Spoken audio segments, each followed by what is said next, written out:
I will call this meeting of the Jefferson County Board of Supervisors for August 18th. And as soon as I turn my phone down, I would entertain a motion to approve the minutes of, August 11th and August 12th. okay, is that a motion? Yeah. Okay. Second. Boy, we're efficient. Any discussion? Hearing none. All those in favor say aye. Aye. Perfect. All right. Dave, Yes, you're up close and personal, wherever you are. Hi. backup generator. I went out and I spoke with Rod. If we go with a smaller backup generator or any backup generator and just try and pick up the stuff from the server room, then there isn't enough of a load there. And the way it will make the generator run, it'll burn the generator out. So just picking up the server room is not an option. Okay. But if we try and put it on a panel,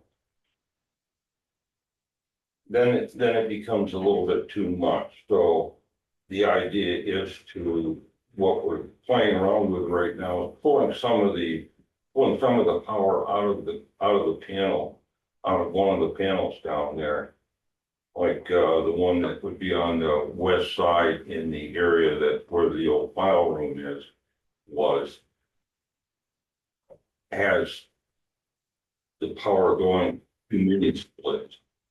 So we can pick that power up and run it into a new panel, pick up everything in the server room. Hopefully that'll work, but he's still looking into that. Okay. So we're trying to run it down. I spoke with Shannon 10 minutes ago, and we don't really know when the system goes down, we don't know what the duration is. So battery backup would work for 2 full days, but if it goes beyond that, and we have no history as far as how long this stuff goes down. The only thing we know is what time it went down, but we don't even know on what day it went down. So we really didn't get any answers there, but Rod is working on it. He's trying to come up with a solution that's going to work.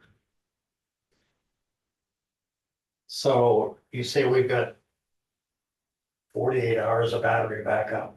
We can get up to 48 hours of battery backup. We don't presently have that backup. I think it's just real short term right now. Yeah, it is, I think like 10 or 15 minutes, but And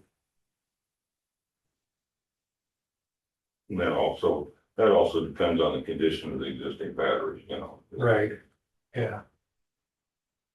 Well, I guess we'll wait and see what Ron comes up with. 48 hours of battery backup would be better than 10 minutes. Yeah. But anyway, we'll, All we can do is revisit it after we get more information. yeah. So, I don't know if it's on here or not. Let me look real quick. So we had an issue with the south door, which fortunately we were able to reach out to a company who had a technician in Burlington at the time. So when he finished up whatever job he came here and had the part that we needed, which was a gearbox, and was able to replace it, get the door back open, up and running, and it was, we had to lock it because it was danger to, it's our handicap entrance and exit. And it was a danger to those folks trying to get in and out as well as little kids, because it bam, and it was, anyway, long story short, the gentleman that interacted with the door has indicated to me that the payment has been made and it's on its way to the auditor's office. And it was just an unfortunate set of circumstances. It doesn't need to go any further than that. I just informed the board, Dave is aware of this. Maybe I didn't tell you, Dave. You didn't tell me what the cost Was was. $2,528.50. So it was an expensive venture, and I expressed to the gentleman that I didn't think it was the responsibility of the taxpayers, but cost, and he wholeheartedly. As far as I'm concerned, the issue is resolved. As soon as we get the check, I told him I had to notify the sheriff's office, so Shannon is aware it's coming. I think I told you. I don't know. I lose track of who was here and who wasn't. Not anybody in particular, but I just wanted the board to know that that was circumstances, and apparently it is being paid for. So. Okay, anything else, Dave? Yeah, we talked last week about the estimate to do the tree work of $4,000. If you guys decide yea or nay, or Well, I guess I honestly didn't decide. I had a conversation with the board to see what you think. I know that you had two costs, and the one you said we really didn't need to do that, at least at this point in time. right, that was just treating some of the trees. There's a couple pine trees over on the northwest corner of the county attorney's office that it's called a cotton worm or something like that, and they could be sprayed, which would stop the infestation. It's just getting started right now, but it doesn't need to be done right now. So you have would you say $4,000? And that references, if we remember the conversation we had some, I'll term low-hanging fruit.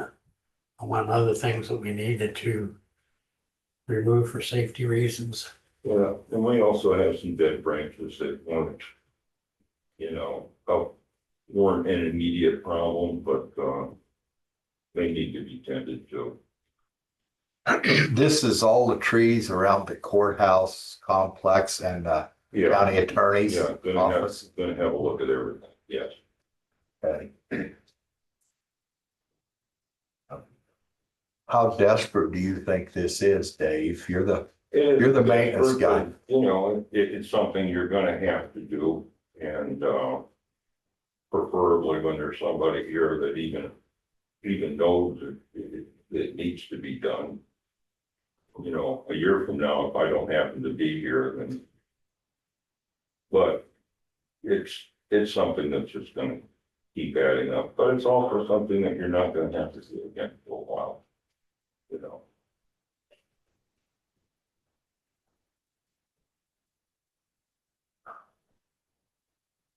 do you think? I think if you're gonna do it, it'd be better to do it now, or we can wait till the, Well, yeah. Be easier to see the limbs then, so maybe here's on the trees. if you're tall, yes, then. Okay. I'll put myself up with that. Like, so what is the board's? Did you put that in the form of a motion? I move that we do that tree trimming and stuff for $4,000. I'll second it. Any further discussion? How soon can he get to it or what? I'll have to check his schedule on that. Okay, We can certainly put it on the back end of his schedule. Now, if that would help. well, the thing of it is, next winter, if we get a bad ice storm, a lot of them that's sticking way out's gonna snap off. Most likely, Could, yeah, most likely. so. So we have a motion and a second. All those in favor say aye. I Opposed, same sign. Also on the agenda, Dave, is to discuss and consider installing a Knox box on the outside of the courthouse or option of electronic key cards. Josh was gonna give me some contact information on that, and Abby said it hadn't come through yet. My thought with that is that if this is something that you think you might wanna move forward with, then when I contact this guy, we'll do the whole thing with him, and why don't we get an estimate from him, and then at least you know what you're looking at. I think that's reasonable. It's, I'd hate for us to say yes and then it comes back $330,000. Yeah. So, Okay, so as soon as I get some contact information, we'll go ahead with that. And the work in the clerk of court's office, mini splits, that's complete, so you can pay that if you were holding off.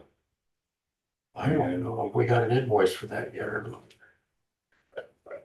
I just thought I'd tell you that it's complete, so. That's about all I got. Anything for Dave?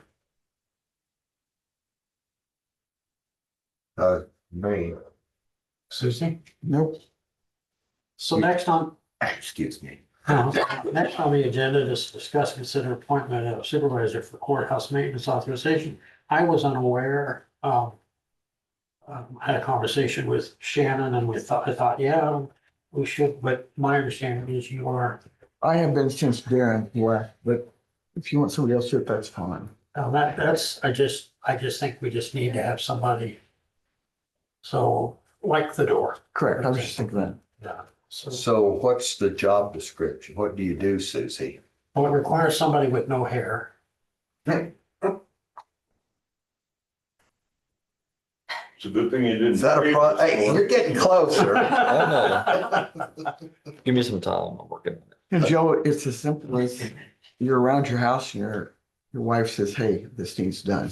You pay attention to it, you talk to So it. in other words, how high do you jump? Well, I'm not gonna question your athleticism, but let's just move on. So basically, like this situation with the door. Yeah, Yes. Okay. We really didn't know what the cost was going to be, but it was an absolute necessity to get the door fixed. Susie shouldn't have to run around, in my opinion. I don't know if lawyers are listening, they'll probably shoot me if they are. I don't think Susie needs to run around and say, Joe, do you want to do this? Lee, do you want to do this? These are decisions or emergency situations. You know, a common sense individual makes the decision that this has to be done. And, you know, she may have a conversation with Shannon later on as to, or we all do, as to what line item we may take it out of, but. Yeah. You know, those are the kind of things that. You know, they have to be repaired, they can't wait. That's, Can't wait for a motion or a vote. Regarding the door down there, I was gonna go ahead and make that call there regarding. yeah, no, Oh, yeah. and we would have accepted that. It wasn't the issue. It was just, in fact, you or Shannon or, I did not call the repair person, so you must have. I did. As soon as I got the call that it was broken and it was dangerous, I made the call. They told me that there may be some overtime involved, and Yeah. I said, absolutely. Yeah. We need you here, we need you here today, so. And I don't know, it was about 3:30 or so, he got here, and he was very quick, did a phenomenal job. But, so that's between you and Dave, we got that covered, so. Yeah, I can work with Dave. So that's the only reason it was there was, because I just didn't feel like, I mean, and I agree with Dave, we had to get that done, but by the same token, running around and getting permission, and the other thing is that comes that fine line about whether or not you're violating open meetings. So on those kind of things, it's just simpler if you have a go-to person. And we So if do. I go out the door and break the glass today, you're gonna okay getting it repaired immediately? I don't know, we'll have to have a meeting about that. Okay, so we got that covered, right? Good enough. Hey. The engineer still, he is still here. Yes, I am still here. Am I done? Yes, sir. Thank you. Thank you, Dave. You can drive across the Libertyville Road Bridge now. It's not open for traffic because the shoulders and the guardrail aren't on there, but it is possible to drive across it. The approaches at each end are done. Concrete work's done, asphalt work's done. So now they're bringing up the earth for the shoulder construction and the guardrail construction. They've got the erosion control stone to finish, the riprap and wing wall armoring, seeding and erosion control. So we're not 100% complete, but we're closer. Most of the stuff now, again, unfortunately, is the things that take time. Getting the earth shoulders in so that they can get the guardrail in. It takes a little time. The weather's got to be decent. The soil's got to be dry. So we get rain Well, again tonight. That'll slow them down. We'll say after this weekend, it's sort of ought to be dry. Bake everything. Except those stupid little black ants. Norris is up on 146, continuing their patching. I'm working on the easements for the Grass Tree Road Bridge. Got some minor tweaks to the plans to make for the homeowners or the landowners adjacent to it. One property does not have access on the south side of the bridge, and which wasn't a problem with the old structure because there weren't guardrails. Well, when we put the new guardrails in, they won't have a driveway, so we have to adjust things so they'll be able to get in around the guardrail. Contract rock is complete. So we're done writing real big checks to Dow Stone.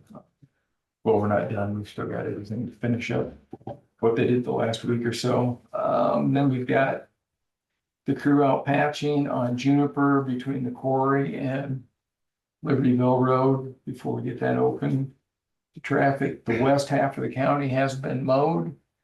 We'll get the east half ditches, shoulders mowed here prior to Labor Day. It's my yard. I had to do it yesterday. You're in town. Oh, okay. And I will be Is out this first time mowing? second. Second time? Yeah, we try and get one done. First one, we try and get done before the 4th of July. Hmm.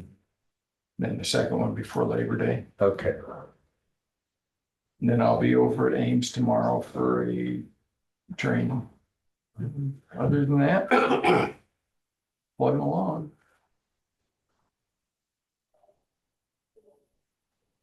Anything else? I'm still waiting on Pelling to get back to me on a date when they'll be back in the county so that we can schedule the work in Lockridge. Okay. But don't want to do any of the preliminary work on that until they're right there to get that buttoned up right. Yes, I want you to do you a favor and hang out, they're down at the bottom about the property acquisition from Washington State. I got a question on this Lockridge deal. They're gonna grind it off and relay it. Is that what? Yeah, sorry. Yeah, well, that and we'll extend the shoulder out into the yards. I was trying to avoid getting into people's yards, but without doing that, the water sits right at the edge of the road and soaks back underneath that rock.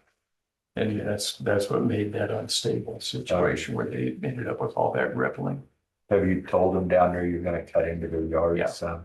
Okay. Yeah. We're gonna have you down there as a flag. Dream on. You sure? Pays good. Not this kind of weather. Oh, well, it might be cooler by then. Yeah, it's still, I've been a flag person before. It's not something you want to do on a regular basis. Yeah. Although there's people that do it and enjoy it. They get great sundays. Yeah, they do. It was not, I did it for a week. It was the longest month of my life. That's, oh, looky here. All dressed up and no place to go, or? Yeah. Oh, okay. Uh, where are we at here? Discuss and consider, Trevor? Yeah. One down. It's kind of like the Price is Right. Come on. man. So it says discuss and consider driveway. I'll let Trevor explain the driveway. So my mother has lived on 110th Street for 30 plus years. And so is my dad. My dad's the man who died working for the city here in town. And when they came through to put the very low quality road through Pleasant Plain on 110th Street, and they raised the surface about 5 inches. Now my mother has a paved driveway, and there's more or less pretty much a 2x4 laying on its side to get up and over, getting in and out of her driveway.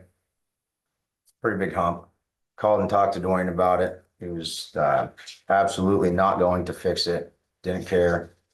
And then last week, my mother called me pretty frantically. They had showed up at 8:30 in the morning to put asphalt and chip and seal further into her driveway to level off the bump that the elevation had caused.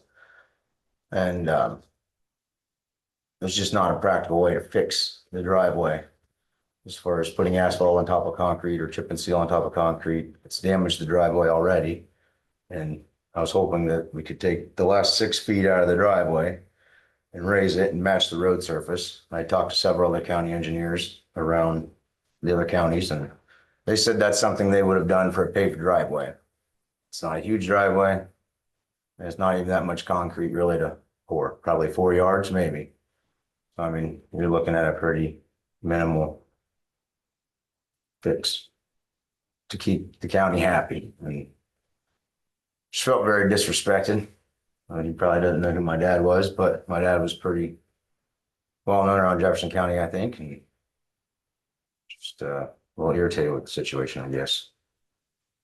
So is there any reason why we can't do that? I mean, I guess, Other than I haven't got- it's not It's not the way we do things. well, You know, as a general rule, as I expressed to Mr. Hanshaw, as a general rule, when you go by a paved driveway, because the driveway is paved out into the right of way. So it's technically in Pleasant Plain, it's on the city's right of way. But as part of our 2080 agreement, the city is to inform residents that if they pave their driveway out to the road, that driveway may become damaged. No, it's Road in the law, construction. in the state of law in Iowa. It's the county engineers, the county does not have to raise or modify a driveway unless it's caused damage to the property or an extreme change in the driveway. That is what it says in the law. And it's a pretty extreme change. I mean, it's hard on tie rod ends and ball joints when you're pulling in and out of a 4-inch hump every time you leave your driveway. How would your house look? Would you leave yours like that? If your driveway was paved going right by that highway, would you leave that 4 or 5-inch hump coming into your house? I would have a fillet out onto it like we proposed to do. And you didn't even notify my mother who was working from home that morning, and you just showed up to shut her driveway down. And I called and they said, who approved that? So nobody approved it. You showed up at 8:30 in the morning to completely cover my mom's driveway in mortar and asphalt. well, I guess I'm having, not having looked at it, so I don't have a visual, but I can imagine. Oh, is that what that is? That's what all that. Okay. Okay, so that's the driveway. There's a paper on there that has the IDOT details of what to do when you raise the grade, resurfacing in front of a paved driveway. And then I've also got the 2080 agreement with the county, with the city of Pleasant Plain, and our permit. You didn't just resurface, you raised the road surface 5 inches. That's not resurfacing. So what would it take can we take that back off of there? Or do we have to cut that out or? Literally, all you can do is come in with a curb grinder, grind it out, and then spray his asphalt. Just make a little slough right there in front of mom's driveway, because it's over into the driveway still. Even if it's county or city property, nonetheless.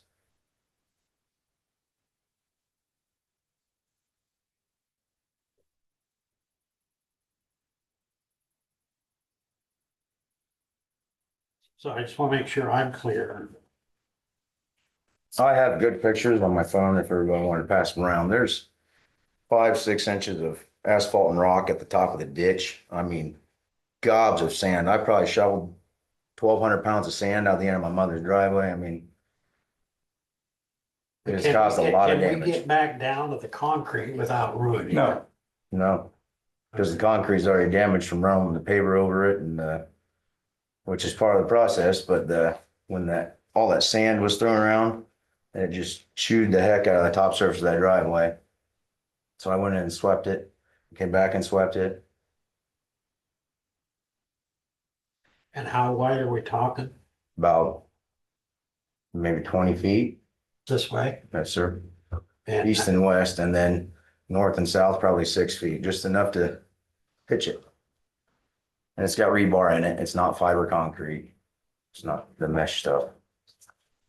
Alvin Garrison's the one who poured it years ago. But it has to be taken out, right? Just that last 6 feet, yes, sir.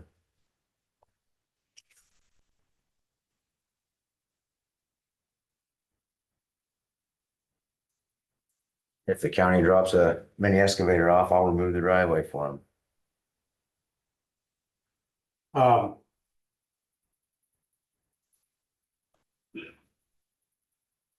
Well, that, you running a county equipment probably won't happen. Probably not, but But I'm just I telling can you. do it. Yeah. Yes, sir. Yeah, I know. well, the other question I have here is, it's roughly a time estimate as far as how long something like this would take. And how long does it take for that to set up before a person can use it again? If you put concrete in there. 7 days for driving on again. So what would your bus? She just work from home. She works at Cambridge, so she'd be able to, for something like that, I'm sure she'd be able to stay at home, and if she needs something, I just run it over, but. Or park in her yard, I guess.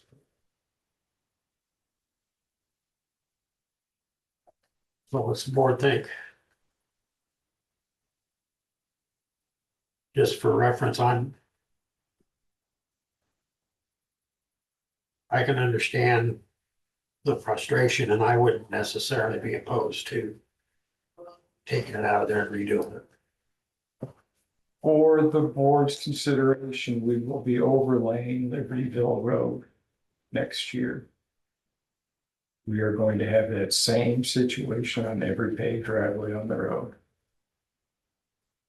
Maybe we should find a different But way you're to doing fix an roads. overlay, you're doing a blacktop overlay. Yeah, but you're still gonna have fill it down into the paved driveways and entrances. I get that, but to me, it's, you fill it with asphalt is one thing. I don't know, to me, this is a little different situation. But that's my thought process, and I'm just saying that from my perspective,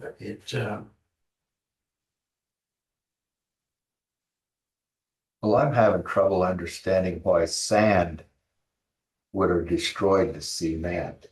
Just driving over it continuously, grinding into it, and the rock, all the limestone was put down before it.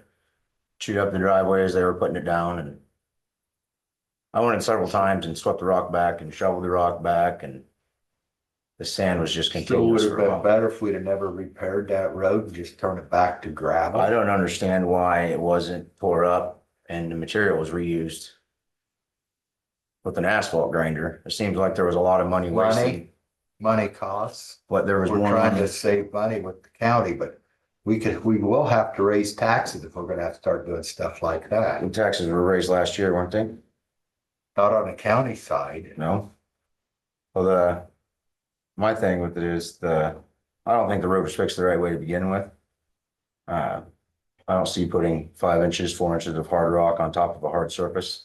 It's already busting apart. It's not even 4 months old. There's rocks pumping up through the asphalt. It's already a trash road. So it was wasted money from the get-go. Would you guys like to There's schedule damage. a road trip up there? I was just thinking We that. can go down and we can go down McCain or Merrimack Road too. It's gonna be the same way next year. Now you've done it out my way and it's good road. It's time for the public hearing. Don't leave, but we gotta go to a public hearing, so. I would entertain a motion to, open a public hearing for discussion of revision.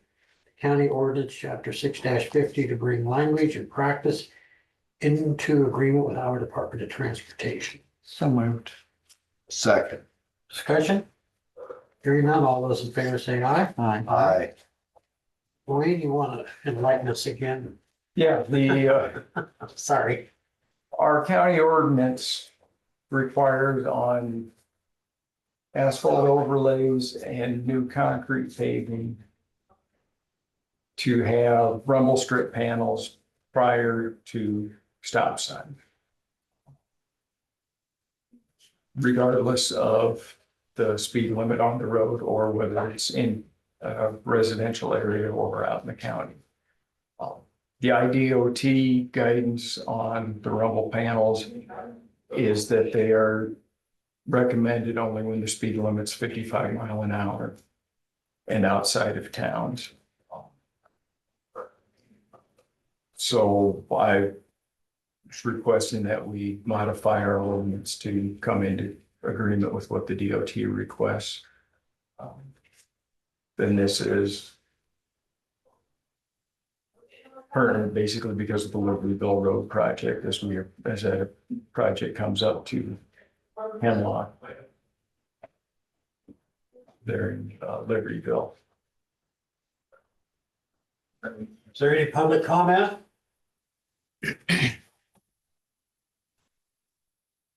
Does that drop to 45 right in there? 35. 35 Yeah. coming into it. Coming in at it. Okay. Hearing no public comment, I would entertain a motion to close the public hearing. Motion to close. Second, All those in favor say aye. aye. Okay, so you notice on there, we got three options. Well, we said date and time for a second public hearing. We can waive the second and third public hearing and vote on the ordinance. So what is the board's desire? Motion to waive.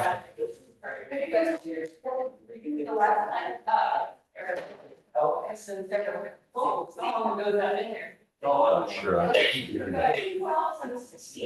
Because my reasoning is if people wasn't aware of it, they're gonna catch it now. Maybe we should go through the second reading and then wait the third. Just cover our butts in case somebody sees this week. Is that, At the, and I get where you're coming from, but to play devil's advocate, I mean, I guess I would ask the question, if we aren't in it, if we don't come into language and practice with the Iowa Department of Transportation guidance, I guess I view it as, do we actually have a choice? Yeah, we can be more stringent on Right, things like that if we choose. right. So it's just usually people don't like to hear folks driving across rumble strips at 10 o'clock at night when they're trying to go to bed. And It's better than a car crash. yes, it is. But if your speed limit's already 25 or 35 miles an hour, that's, again, that's kind of your guys' call. to be clear, I am not against this at all. I'm just looking out at the public. Somebody's gonna say that we shoved this through and didn't get a notification or something. So that's where I'm coming from. I'm all in I'm favor not, of this. I have no problem waiting. This is not something that needs to be done, you know. If it takes 3 hearings and people want it, you know, that's what public hearings are for, is to have input. I thought we should go through the second hearing just to cover. You're not hurting things. my feelings a bit, Joe. Okay. You ever seen your motion? Because you asked, I will. Oh, okay. So your motion then would be to move it to a second public hearing. That's correct. Okay. It's not that big a deal. So it would be, Just Abby's done a little more work. so probably September 8th or September 2nd.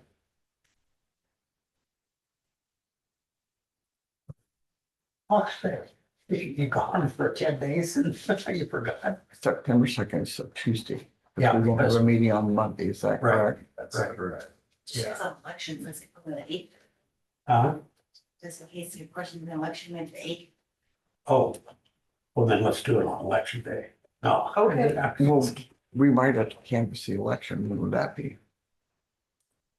No. So let's, have a second public hearing on September 2nd. Sure. Okay. Of this year, right? Yeah, it was 9 a.m. So your motion, Joe, is to Move the to a second public reading hearing. on September the Second, 2nd, at yes. 9 a.m. I'll second. What?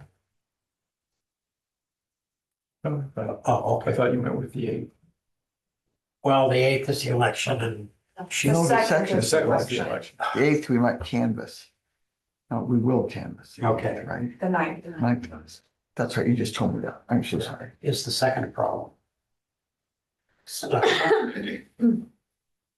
I don't think it will be. We only have one precinct open, but We just did an election day, so I don't think it's just right with you, but. Well, it's already there. It's not like it's gonna be, right? So we'll just leave it at the second, at 9 a.m. Okay, I got a thumbs up or a thumb sideways or it wasn't down. Whatever, Yeah. whatever. All right, did I second that? yes, Okay. Any further discussion? All those in favor say aye. Aye. Okay, boy, that was clear as mud, wasn't it?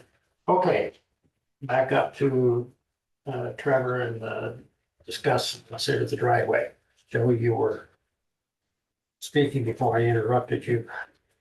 I don't even remember what we was talking I about. was trying to recall the exact spot we were at, that the road was pumping rocks up to the surface already and there's damage and we're gonna take a trip. Do a road trip down, look at it. Just.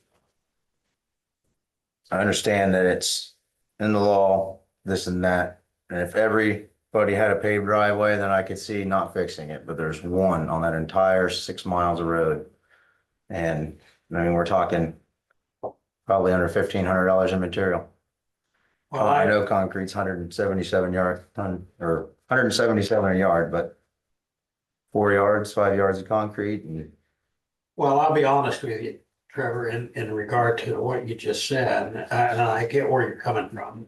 Because logic would dictate that, but the reality of it is that I have no idea how many paved driveways we have in the county, but Yeah. to be fair, or to be honest up front in the open, this would be a precedent in terms of if we do this, then every paved driveway in the county will be subjected or would be subject to the same consideration. Not because it was on Pleasant Plain Road, but just because it was a paved driveway. And we did something different than we ultimately would do somewhere else. That being said, I just wanted to make that clarification that the fact that it's the only one on this road, it's not the only one in the county. Yes. My theory behind it is though, is if there's another concrete driveway that could practice a different way to get around it, you know, maybe make a little more of a slough or a bevel on the concrete. This is pretty substantial pulling in and out. I mean, it's bump. It's not a small one. And I talked to him before, as they were putting the rock down, before they even put the rock down on the south side of the road, across my mother's driveway. With concerns about it. Tried to call him Monday, actually, and he wasn't in the office. Called Tuesday, he had already left the office, and then Wednesday, he called me at 7 o'clock in the morning. And that's when he told me they were gonna fix it, and it's none of their concern, and it's not in the rules that they have to do it. And it was not a very cordial conversation between either one of us. But nonetheless, it was a conversation, and I tried to go about fixing this. I called the state ombudsman before any of the road was finished, even if it is finished. So it was a thing that could have been prevented if ego wouldn't have gotten in the way. Well, from, my question is that if a decision isn't made today, if they want to take a road tour. Further out would push this, if the board decided they wanted to take that out and redo it. Pushing it further out, does that make it worse? No, delaying is not gonna affect it any. Just the inconvenience of it. I just wanted you all to have that information as well, so. I mean, look, I gotta be honest with you, if I had a concrete driveway, I would feel exactly the same way. Come in and put oil and liming chips and stuff over the top of it, it's not my idea of the way to do things. I think I understand where Dwayne's coming from, and I get it, and I don't disagree with him as far as, you know, what the requirements are, what the law is, and so on and so forth. I'm just saying that if I had a concrete drive, I could just envision my dad. Okay. My dad would have handled this way different. And it's. So I'm just saying, from that perspective, I see, that's how I see it. I mean, people put in concrete driveways for any number of reasons, but one of them is the esoteric value of it. The value that it does to the property as opposed to a gravel driveway or whatever the case may be. You know, in this part of the country, snow removal, all of the rest of it is, but I'm just simply saying that how I would feel if I had a concrete driveway. I think we need a road tour to go look at it. You know, so we can see what the gentleman's talking about. Well, I agree That with would that. involve the three of us getting in the same vehicle. I'm sure, so do I get the front? As long as Dwayne drives and not you. Sure, she just have a license, you know, Okay, whatever. So is that a motion from somebody? and move that we go on a road to look at this. I'll second it. Do we have an address? Just, 103 110th Street. so we have a motion to second to do a road tour, so One's not 1003. 103 103 Oh, 110th it's Street. in Pleasant. town. Okay, that's, they don't have too many mailboxes in Pleasant Plain, so their numbers don't get real high. Listen to him. What? You know, I used to live in Pleasant Plain. Oh, do you? My objection to this whole thing would be if I could roller skate. We never used to roller skate much in Pleasant Plain because all we had was the roads. I suppose, Hardly had any sidewalks. I suppose you used to have a movie theater too, drive-in movie. drive-in movie theater. In my pasture, there was a brick factory, the Pleasant Plain Brick Factory. That's right. Really? We used to have a school there too, and a little league baseball. team. School's still there, cost too much to tear it down. Yeah. So anyway, we have a motion and a second, so I just give you a brief overview. Yes, sir. When do you want to do this road tour? Isn't it something we have to put on the agenda? Yes. So then put it on the agenda. That's what we'll do. Well, but I'm just saying, do you want to do it yet this week? Sure. What else? Guess we don't have anything else this week, do we? Okay, so pick a date, folks. Not Wednesday morning. I have a meeting. I suppose I think about it. I think I've got a meeting this afternoon for Burton Trail. We can do it this afternoon. Oh, no, I know. I already got the evil eye from the She just came back from 2 weeks of I vacation. know. Thursday's out for me. And I have the rest of the week open. Thursday's good for me, but not for you. Oh, I can't forget this, Jeffy. No, we should all three go. So, got Tuesday or Friday. Tuesday noons, I've got something. Well, it wouldn't take. long. Tuesday or when? Friday. Friday's open. I'm good. You sure you're not gonna start the weekend on Friday and not wanna do anything? That's you, Joe, not me. So 9 AM? Sure.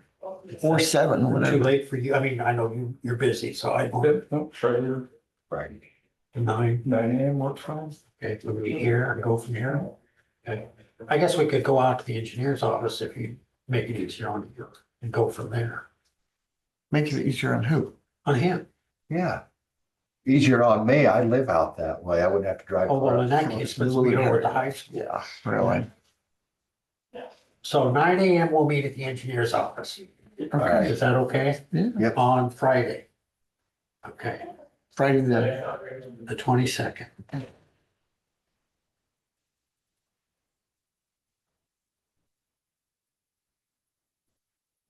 And then what we'll do is it'll be on Mondays. A week from today. Yeah. On the agenda. It's a Tuesday though. Because it's Labor Day. not Monday, not Not- next week. No, not next, week. Never mind. Yeah, sorry. Yeah. Time goes too I'm a fast. week anyway, ahead of that myself stuff here. goes fast. Right. So, Okay, okay, that works. I appreciate it, sir. Thank you. Thank you all. Think we can get something figured out. All right. I'm sorry, what? All those in favor? Aye. Aye. Thank you, dear. Glad you're back. So we can't meet with our ambulance director. He had a, Yeah. he had to attend, so. Discuss and consider contract between ICAMP and Jefferson County Collection and Delinquent Board Morning, obligation. Chauncey. Morning Supervisors. I thought that this was, we were going to get to go to a camp, but, Unfortunately, it's not that fun, but it is lucrative. okay. So the ICAMP is the Iowa County Attorney's Case Management Program. It's a state amalgamation of all of the county attorneys. We all pay into this and they assist us with case management. And they have a pilot program that they're spinning up that will engage in essentially collection and recoupment of delinquent court obligations and court debt. I know there's a pretty substantial outlay out there that we're endeavoring to recoup. This contract and this proposal essentially allows them to work as our agent in collecting outstanding court obligations. In exchange, they would keep 50% of the recoveries. And the anticipated benefit for Jefferson County would be approximately between $24,000 to $28,000 a year. That's the expectation. This is a contract that goes through June of next year, at which point we can reevaluate. So it's not a long-term contract, and then it renews annually if we like what it's doing. I think this is an interesting new program. We would be kind of the test case to see how it works. And if it doesn't work out, and we just tell them we're not interested next year. So just it's on the agenda for consideration, and we got nothing to lose here. So Chauncey, when did this start? this would start when everybody signs it. What is going to trigger them to start action on a case or? So they would be tied in with our case management system. So when a court orders, fines, fees, and surcharges in the amount of $1,000, they would get notified of that. And then when somebody was delinquent, they would be notified of that as well and take particular actions. They wouldn't start action till it was delinquent. Right. So you have 30 days. If you get a speeding ticket or something, you get 30 days to pay it, then it gets delinquent, and that's when the collections process can initiate. So I've got a question along the same lines. But obviously, this probably isn't included in this, but do you have any influence or any connection with this young lady or whoever? Ms. Crobo, Yes. I wouldn't think- say I have influence, but Well, I think this kind of program should be set up to collect our back jail room and board. yeah, You know, we don't have the influence, the court orders it. well, that is associated with this. So if it's a court obligation, when typically the language in the order is, you know, all associated costs. Jail costs are associated with that, so that would be tabulated. Because we're owed well over $1 million. in back 1.6 or so, yeah. Yeah, So that's, and if I could get $800,000, I'll give the state the other 800,000. This is the argument I've been making for years. don't disagree, yeah. So, So I think this would be a good start. yeah, I'm certainly, they are not promising $800,000, so I want to manage expectations on this, Right. but yeah. yeah. I mean, the irony of all of it is they don't pay their jail room and board, we send them back to jail. But, There are other mechanisms, Yeah. driver's license, things like this. so anyway, I would make a motion that we approve this contract between ICAMP and Jefferson County. Second, Question. Is this a new program or is this It's a brand new program. It's a kind of a pilot program. that pilot? Okay. I think ICAMP voted to authorize it at their meeting in July. So I don't think anybody's done it yet. I'm not saying that we're the only one, but if we're not the only one, there is one or two other counties that are trying it out.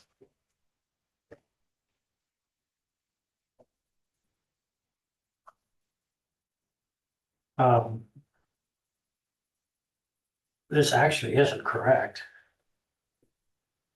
There were not 18,347 people in the 2020 census in Jefferson County, what was it? No. 50 and a half. Round figures. Well, that's what I thought. I noticed that. I'm not sure where she drew that information. This is ICAMP's contract. So Federal government estimate, that's the estimate, but not the census. right? Yeah. Because I argued with Dee, figuratively speaking, Mhm. because we paid money out based on per capita. And the federal government's estimate going for the previous 10 years was that we had grown to over 18,000 people. And the fact is that we were never ever close, especially after the folks that were here from wherever. Those 1,000 people left and went home. So we're 15,663. So virtually 3,000, not quite 3,000 less. And that's the official census number. Yeah, 15,663. Okay. Would I you don't like know me if to? that makes a difference. Well, it doesn't make a difference to me. It's technically wrong in the contract. I can go back to her with it, or We can approve it with the amendment if it needs to be amended. the contract is not about the census numbers. It's about, yeah. So we have a motion and a second. And you had a question. And I got an answer. Okay. Any other discussion? Hearing none. All those in favor say aye. Aye. Way up, AJ. Come on. Stay with us, Jeff. How many copies should you Ignoring me, Joel. In short. Few things on that.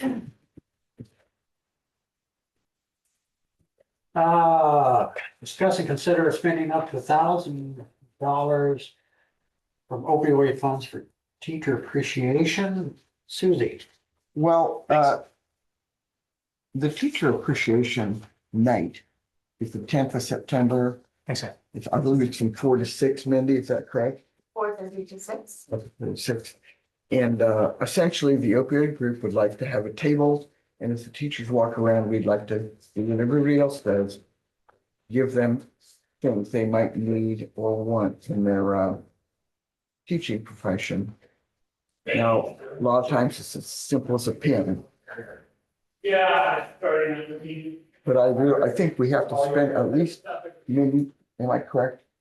We have to at least have $250 worth of stuff to give away. It's 250 of an item. And I, So we have a yeah. list of supplies that the teachers regularly request. Yeah, And because it's Montgomery, Elementary, Fairfield, Pekin, Cardinal, and Van Buren, we do all 5 schools. Yeah. And there's 250 teachers there. yeah. So basically, this gives our opioid group in the county, a presence. People can see that we're trying to do something. Maybe it's a pin that says opioid group, call this number.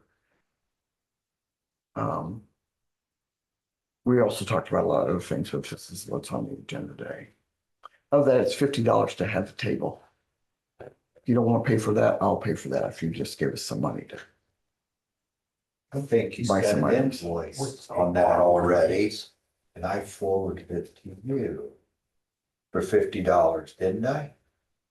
Was that the I got a. recently? Yeah, last week. Sorry, I didn't look at it. Do you know anything about Yeah, that? I sent it to you and Shannon. I just forwarded it on. Yeah, Claire was supposed to send it just. Hmm. I think I I, didn't get it.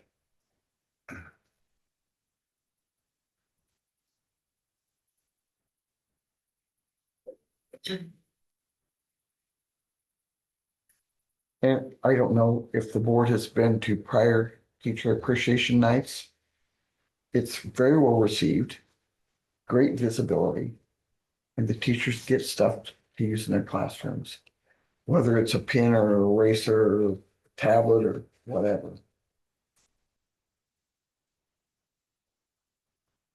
And the folks from the opioid group would you can't be at the see table. it. But I forwarded it to you because you said you was out of the office. So it's in your email someplace. Give some- Can you see it good now? Yeah. 2025 teacher appreciation. Yes. September 10th. So that was. That was an invoice that come to me and I passed it on to Shannon and Abby. Oh, okay. And I figured we would talk about it today with this on the agenda. So you made a motion, so to speak. Yeah, I move that we pay for this. I will second that motion. Well, there used to be a song called Second That Motion. You know, something, we'll let you in the door. How's that? Well, there was Smokey Robinson and Red.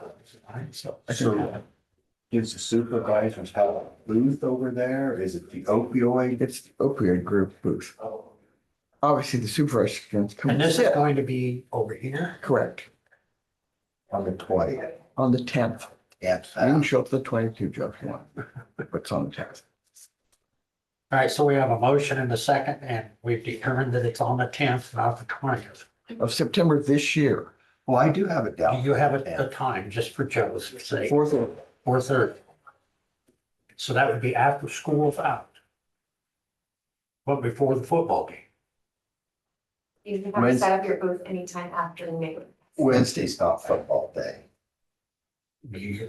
Could be, it could be little kids football. Call the question. Wednesday, they don't do much for sports usually. That's true. It's a church night. Can confirm. But churches don't do anything. A lot of them don't. That's because they think there's football. Okay, you win. We have a motion and a second. Any further discussion? Hearing none. All those in favor say aye. Aye. Aye. Well, Charles, did you have a birthday while you were sitting there? Not yet. Come on down. He's had 2. August. Earlier. Come Are we on. ready then? Yeah, come on down. All right. You know, it's clear as mud. I don't understand most of it. Do you guys have the paperwork that I Yes, had handy? yes, Okay. yes. There's a Number 3 picture in of your it. packet. So I will tell the board that I've had discussions with Charles, with Shannon and with Christie, and essentially what this amounts to is, and I also talked to Mark. There's a couple pieces of ground here, I think maybe totals close, the two together is close to 10 acres. Yeah, 9.34 or something like that. Yeah. That is along the river that has been unknown owner for a number of years, at least since 2017. Prior to that, it was being taxed. And if I recall correctly, I think Mark is still online. So Mark, if I misspeak, just jump in.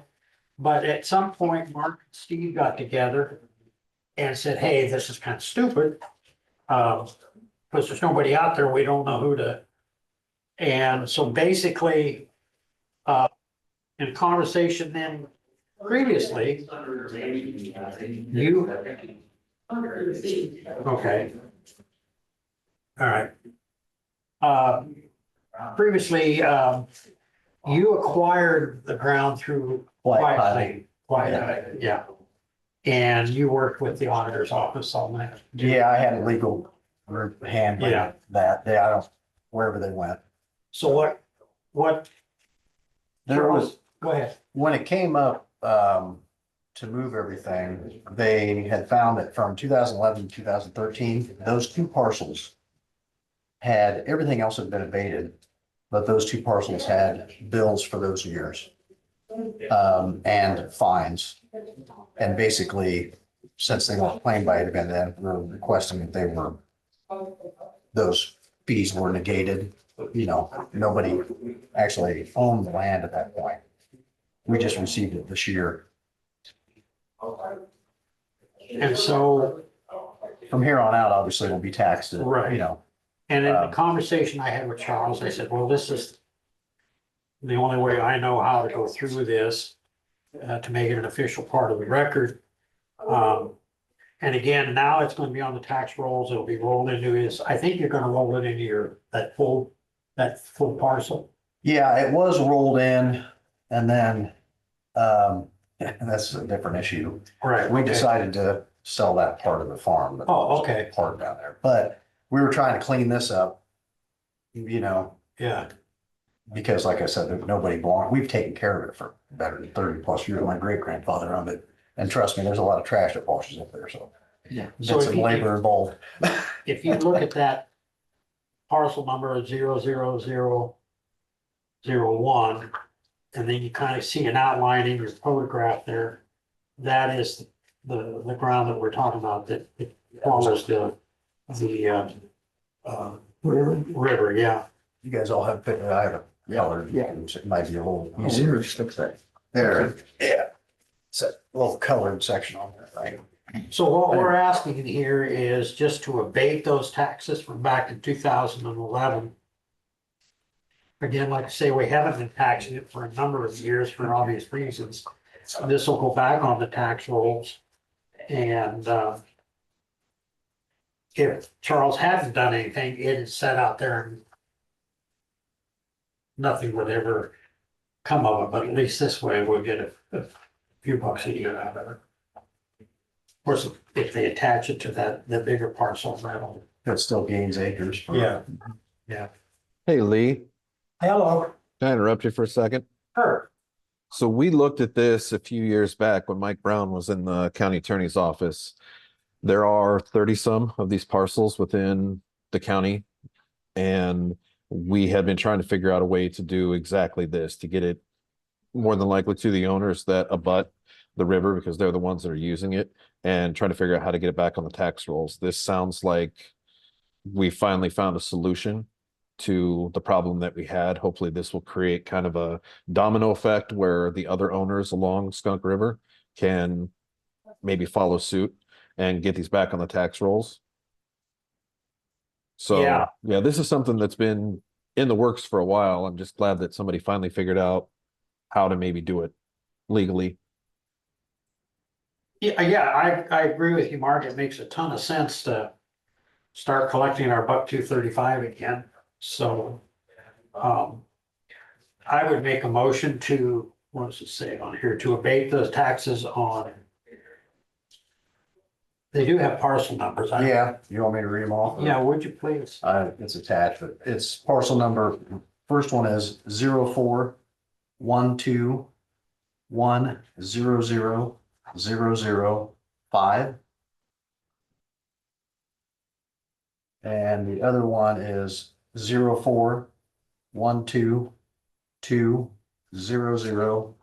0412200002. That's from tax years 2011 to 2013. So I would make a motion that we abate the taxes on those two parcels from 2011 to 2013. Do you have the total amounts? I Yes, it's 1956. is one parcel. Yeah, that's the total for both parcels. Yep. Yes, it is, for all Okay. years. Yeah, Yeah. Can you hear that? yeah. Oh, yeah. Okay. I do have an adjoining situation. They already mailed the check out on the 14th. You guys should have it here covering that. Okay. So I'd like to request if, when you get it, if you could, it could be returned to the people that mailed it, which would be me, but it has to go to a different agency. Did it go to Mark's office? I don't know where, well, I'm not sure where they mailed it. They didn't give me the address. I have a copy of the check and everything here for you folks. Okay. We'll make a copy of that for Mark and for, Jefferson County Treasurer is on. so smart. we'll That's make a smart. copy for Mark. Well, I got 3 copies, so if you folks want to, Okay, just we'll go ahead and vote on the motion. Susie, what, did that question? No, I was just wondering who Andrew Longfellow. I'll just have him run a copy of this over to you, Mark, if that's okay. Oh, Yeah. Do you know if that's part of a full payment or if this is a separate? well, some of the parcels were sold. So that was a payment in the rears and then a full payment for the 2 parcels in question. And I had it broke apart. Okay, I'd have to take a look. If it's just one check, our normal protocol is not to give any kind of a refund or reimbursement. We just apply it towards the upcoming taxes and it gets reimbursed through the closing. Okay, this is going through a 1031 exchange, so for the exchange to stand, I kind of need it sent back to the exchange, which is the information on the front of this. Gotcha. So we could just send the entire payment back and have them cut a different check. Yeah, I asked them about that. That can't stand. It had to close on that day. The check had to be issued and then I'm not trying to be complicated. No, it's not you, it's them. Yeah. Believe me, we've No, but dealt if with he this. sends the entire amount back, They can't reissue it. That Oh. timeline on that check that they issued needs to match the timeline of this closing. okay, so what is it you wanted him to do? Just issue a check back for the monies that were overpaid for those 2 parcels of 1956. I'll take a look at the paperwork and see To what I that can do. exchange. Yeah, it just takes. I'll take a look at the paperwork, see what I can do. We'll try to do the path of least resistance for you, sir. I'm sorry about this. This No, was happened. I would have told Lee that day if that was the case. It's not your fault. Not We your have a fault at all, motion sir. and a second. Any further discussion? Hearing none. All those in favor say aye. all right. Aye. And then, yeah, if you just wanna get with Mark on that, and he's the one that'll fix that. Suggestion on the quiet title stuff. It was about 1,500. But if you probably mail the people who are adjoining to those, they would probably move forward on it. Okay. Just food for thought. She doesn't have anything else to do, so. Thank you all for your time. Thank you. You're going back, right? Okay, where are we here? Oh, we have to meet with Andrew, with Gordon Fudge. Andrew, good morning. Good morning, Mr. Dimmitt. How are Morning, you? everybody. I'm well, sir. How's everybody in the room doing? Well, we're getting there. Busy, it sounds like. Can you hear me okay? Yes. Wonderful. The reason I asked for this to be on the agenda, he stopped in the other day and had a conversation with the auditor's office, and we've been having a lot of trouble dropping phone calls. Yes. You've been Yes. a victim of that, as have I. I thought it was heavy hanging up on you, might be anyway, but. But at any rate, Andrew mentioned something about, and I'm gonna let you explain it, but something about hooking phones up in the cloud, so. Right. you No, jump- you're correct. Yeah, You are absolutely correct. And I've got a counterpart with me today, Mr. David Lee. You can see us, correct? We have our Yes, cameras yes, on for yeah. okay, for good reason, I assume. All right, excellent. As you may well know, we've been working with the majority of the county for copy machines and printers for quite some time now. But something we got into about 4 years ago now was a cloud-based phone systems. This all happened when we were searching for a phone system for ourselves. Happened across this one, liked it so much, it's worked out so well that we started offering it to our clients as well. Like we went to the partner and said, can we offer this to our clients? So when it came up that you all were having some phone issues, I thought it was a good opportunity for a potential expansion of our partnership. And wanted to bring David on because he can demo the product and kind of show you a little bit about how it all works.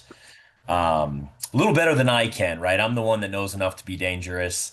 My bread and butter is more in the copy machines and printers side of things. But yeah, if you have any specific questions you want us to answer, or you can just, throw a hand up while David goes over a few things, if that works for you all, get a thumbs up from me. I'll just kind of let him jump in.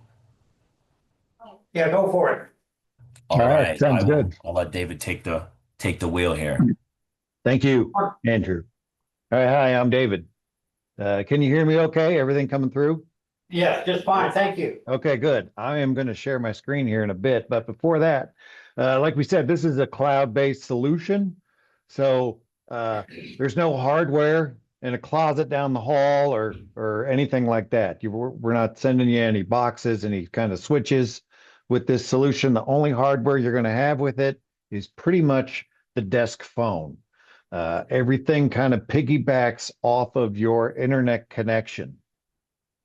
So there is no more of that punch down in the closet, no more copper wires, anything like that. It's all through the internet, piggybacks on that, and it all connects with the RJ45 cables, or they can also connect through the Wi-Fi through the building. So being that it's cloud-based actually gives you more advantage if for any kind of like remote work or out and about kind of work, because there is a cell phone application that ties into it. So that would give you access to the work phone number and the work environment on your mobile phone, separate from your personal mobile phone number. I hope that makes sense. It actually divides the two up between the app and your personal phone. I'll show you that here in a second. Let me get that queued up. Oh, sharing's not turned on. You don't have sharing turned on your meeting. Yeah, she's working on it. Oh, okay. There you go. Oh, awesome. Good. On the fly technology. All right. If All right, you DC. last week, you'd have been SOL, but it's okay. Yeah. Do you see those two screens I got? Let's try that. There we go. There Yeah. they are. There. All right. So these two applications that you see right here is actually a part of the system. So again, we do have, let me jump over. Is it showing me or is it showing my share? Just want to make sure. Share. Okay. Shared it, yeah. Yeah. Let's say I didn't share. My slow PC. I did see that it said that you do utilize Teams as well. Is that true? Is that something you do, or is it just strictly Zoom? Our office uses Teams for trainings and whatnot, but the board has Zoom. I got you. Okay, because there is an integration that kind of works with Teams as well if you wanted to go that route. But we can keep it kind of through this. I'm pretty much bouncing through a couple shared files just to get to this picture of a phone to show you that they still are desk phones, even though this is a cloud solution. You still have the physical phone, but again, piggybacks off the internet connection. So any kind of information, really, phone lines going down, things like that, that won't happen. Now, internet goes down, power goes out. That's where the application over on the left here, this slim little window, that's actually a cell phone I have projected up on the screen, and you can see in the top left corner, it says Elevate UC. If I press on that, it actually opens the app. I haven't opened it today yet, so I'll get past that window.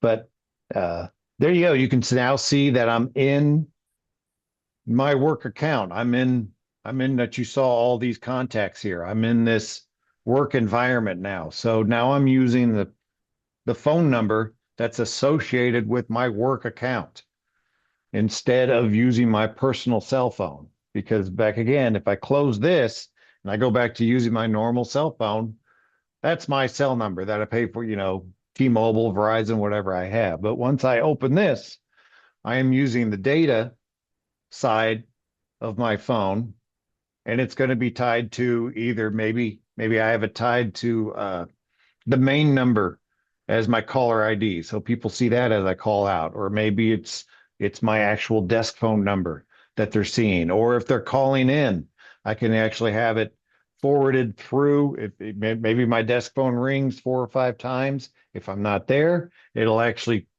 carry over to my cell phone, ring me there, and then I can answer accordingly on that end as well as I'm out and about. And it does ring in a little bit different, so it does look different than a normal cell phone ringing in. So you will be able to tell the difference between a business call and a personal call. David, can I ask you a question before you Sure. move on? Sure thing. Okay, so, does this mean we would change our existing phones out? Yes. Yes, this would be a whole new system going in. So however many, and it's kind of user based, is the main front of it. So however many people would be behind a phone, you would assign them a license to have these applications and the desk phone by the side. Now, of course, we can still have phones. Maybe, there's common area phones, maybe a phone in a kitchen, or maybe a phone up in the front lobby, that nobody's really tied to. People just walk up and they might, make a call every once in a while. Maybe they use it just to make internal calls, to be let in through a door. Things like that. We do have those kind of license too. Those are resource line, kind of just puts a phone out and it doesn't tie it to the apps and things like that. When we talk, go ahead. So for example, now, we have 3 lines right now. Mhm. And, we also have the ability to, well, for example, my engineer is sitting here, I can push a button on my phone and get to his office, which is, I don't know, a couple miles from here, right, Dwayne? Or I can just go upstairs, right up, hit a button, go up right upstairs to the assessor's office. I don't have to actually dial a phone number or anything of that nature. So is that feature still, is that still an option as well as the multiple lines? Because we got people calling in and calling out. So if one line's busy, obviously it rolls over to another. Yes, it's kind of the same, but kind of different also. So those lines kind of just, you don't really need 3 lines anymore. It's everybody's available all the time kind of thing, because you could have it roll over however you would like. Incoming calls to main numbers can be pointed to certain people. It can be pointed to groups. It can be pointed to we have something that's built into the system called a auto attendant. It's kind of that dial tree kind of thing. If you wanted to use that, that's fine. If not, you can leave it be. But you could have incoming calls go to an auto attendant first. So then it'll roll down through a dial tree of, press 1 for this, press 2 for that, 3 for engineering, so on and so forth. And everybody's connected. You can see here as this is the computer application side of it that I kind of use day in and day out. Actually, I hardly touch my desk phone. But as you can see, if you had we'll pick on Paul because he's online. You can see he's available. If I wanted to call him, I could just, go over here. Of course, I could do that on the desk phone as well. I could have him as a shortcut right on the nice big screen, as you saw on the screen here. These are big 3.5-inch screen. You could have shortcuts all through here. Obviously, everybody's going to still have extensions. They'll have numbers. Everything's tied together so you can transfer calls throughout wherever you need to. As you said, you know, hit 103, maybe that's their extension. You're calling out, you're paging them, whatever you need. But if you take advantage of any of these apps, you also have like a chat feature. You could just hover over somebody and do some internal chat, you know, again, back and forth. Hey, how's it? Yeah, I got somebody on the line, or, you know, have you talked to so and so? So it just gives you more levels of communication throughout your business, the city, however you want to view it. It's just more levels of communication other than just having to go back to your desk phone and then dialing an extension, because you can also do all the messaging, all the extensions, everything you want from the cell phone app as well. You could see Paul's on there. It's still green over on that left window. So I could talk to them either way with a cell phone app, computer app. I could give them a ring through the desk phone, and I can hand off calls the same way. I can transfer calls, add people to phone calls.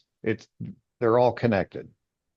So that's a question I had then. So I call into the auditor's office. I call in 472-2840 and Abby answers the phone and I actually wanted to talk to the treasurer. So she can transfer me from her phone to the treasurer's phone number, which is a different phone number. Sure could. Yep. And Lee, there'd be a couple different ways of doing that. She could just send her directly over, you know, whoever's calling in, send them directly over the appropriate office, or do a warm transfer, in which case they would stay on the line and say, hey, I got so-and-so, you want me to patch them through? If they say they're busy in a meeting, then you could also say, hey, they weren't available, let me send you directly to their voicemail. And a couple of great options come with that voicemail as well. So you have the ability to get a transcription sent to your email of that voicemail, as well as an attachment with the actual audio file. So a lot of really great ways to communicate there for you. Okay. But to that matter, if you're calling in, because that's a main line, so you're calling into the main line, she picks up, oh, I need to talk to so and so. That other person would have a license and a phone, so they would actually just be listed through here. So you could either just scroll through your book on your phone, or you could, if you take advantage of any of these apps. I just show these because it's very visual. You could just, maybe this is one whole group, and it's whoever I need to talk to. I can just click on whoever and then dial their extension instead of the main extension. Does that make sense? So you can pick and choose who you need to talk to. You don't need to call one person to get to another. So let me ask you another question. So I've got 4 phones in my auditor's office. Mm-hmm. Okay, you keep talking about license. Do I need 4 licenses then? Or does my auditor, Christie, does she have a license, but and she has 4 phones under that license, or how does that work? It depends. Okay. Is it just her with 4 phones with all just one number? Well, it's all the same, well, you've got multiple numbers, right? You've got more than one number. We have 2 lines. Yeah, 'cause they have 2 lines that are separate from the 3 lines I've got. But, they have 2 lines, but we have 4, we have our auditor. And then, our deputy auditor, our elections deputy and our payroll, so they each have their own phone. And so when somebody calls in on 2840, they want to talk to Darcy, which is our payroll, then they just transfer to Darcy, or Darcy answers her phone if she happens to be the one in the office, or the other lines are busy or whatever. But my point is that there are 4 separate phones, 4 separate offices within one office. Yep. Yes, they would each have, and we can scale the licenses too. So usually if there's a person behind the phone, then yes, that would be counted as a user. and you would give that person a license. So instead of calling in to the main auditor and then asking for payroll, if they wanted to, you could just call into payroll, unless they don't want it that way and they want to hit that first, somebody first before they hand it off to payroll. It is very customizable to point. You mentioned somebody has 2 different phone numbers they're answering. They could have just the one desk phone and we can point 2 different numbers to it. So, because everything's kind of digital in the cloud, you can move it however you want to customize incoming calls or user preferences, however you would like them to work. So the reason I'm asking this question is because as I'm sitting here and I'm thinking about this, and I'm intrigued by it. I'm doing all the talking, which is normally the case, I guess, because I don't know any better, but, so I've got, I believe, 4 upstairs in the assessor's office. I think I've got 5, I think, over at the treasurer's office. Don't know exactly how many phones, and I've got 3 in the recorder's office. And so my point is I'm gonna have, and I actually don't know, is our clerk a court system? Is the court system on our phone system? Okay, so, so my question is, I've gotta buy all of these phones to do this. And then I've gotta buy all of these licenses, and I'm assuming these licenses are annual renewals or something to that effect. Plus, is there a monthly, or once we step into this, does the monthly bill cover the cost of the licenses moving forward? Yes, the monthly, it's a monthly bill. And in that monthly bill, you get support, and then all the users would be in that as well. Now, you're talking about getting phones and getting user licenses, and you're thinking it's a lot coming in. A lot of times there's promos that roll out, and phones are kind of included with new license agreements. So phones would probably be rolled in. So don't think of that as another expense.